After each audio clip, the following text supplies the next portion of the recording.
Hai, perkenalkan, nama saya Marcel Rafael Repi. Saya di sini ingin mereview sebuah buku yang berjudul Before the Coffee Gets Cold. Oke, novel ini ditulis oleh Tokikazu Kawaguchi dan diterbitkan pada tahun 2015 di Tokyo, Jepang.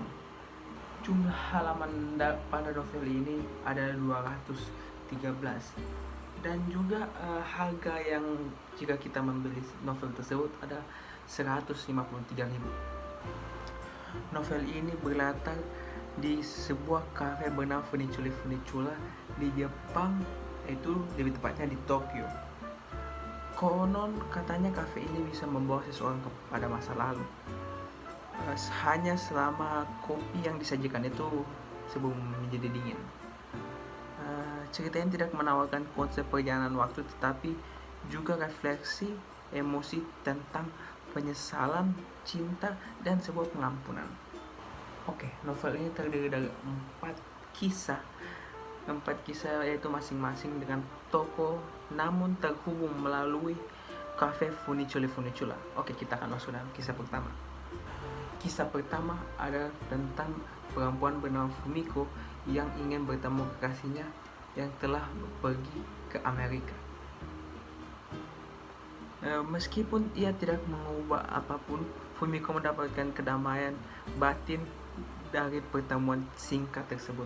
Cerita kedua ada tentang Kotake, seorang istri yang suaminya mengidap Alzheimer atau yang sering disebut itu sering lupa lah, sering ingatan. Ia ingin mengunjungi suaminya ketika ia masih sehat dan mengenalnya. Pertemuan itu menjadi momen yang sangat menyentuh, menegaskan bahwa cinta tetap abadi meskipun memorinya memudar.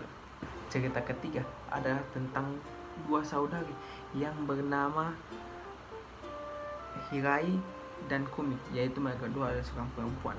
Setelah Kumi meninggal, Hirai menyesal karena hubungan mereka sangat renggang, ya karena sering berkelahi ataupun sering berdebat.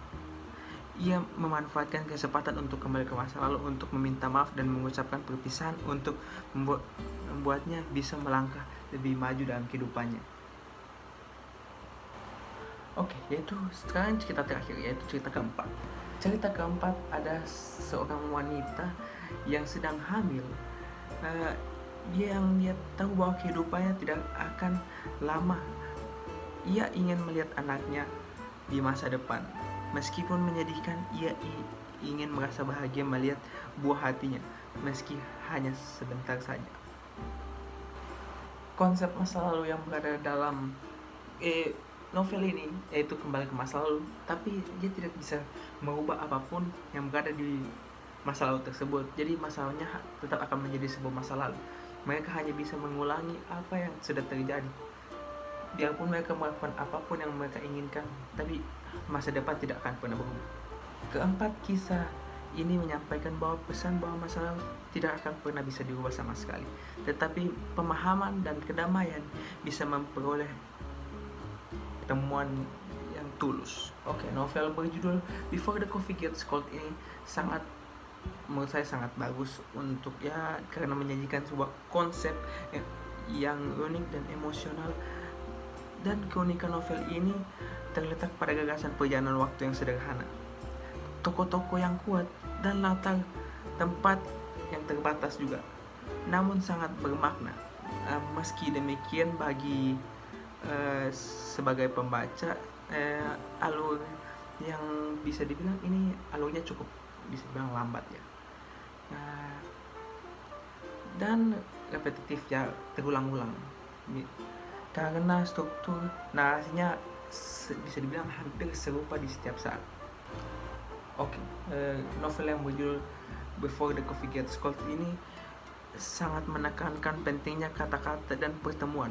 Bahkan ketika semuanya tampak terlambat, cerita ini mengajak kita untuk merenungkan kembali hubungan dengan orang-orang yang tercinta dan menyadari bahwa kesempatan kecil bisa merubah perubahan yang sangat besar dalam hidup. Cocok untuk pembaca untuk mencari bacaan-bacaan emosional dan penuh makna.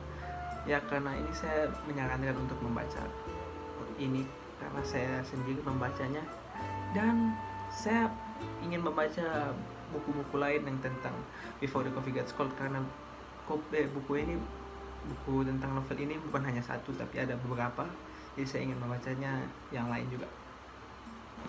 Oke, terima kasih telah menonton video yang telah saya buat tentang Before the Coffee Gets Cold. Jadi terima kasih buat kalian yang telah menonton. Jika kalian ingin membacanya, silahkan, ada yang di Google jika kalian tidak bisa membeli bukunya, tapi saya sarankan jika ingin membaca ya beli bukunya. Ya, itu pesan-pesan dari saya. Sampai jumpa di kemudian hari. Bye.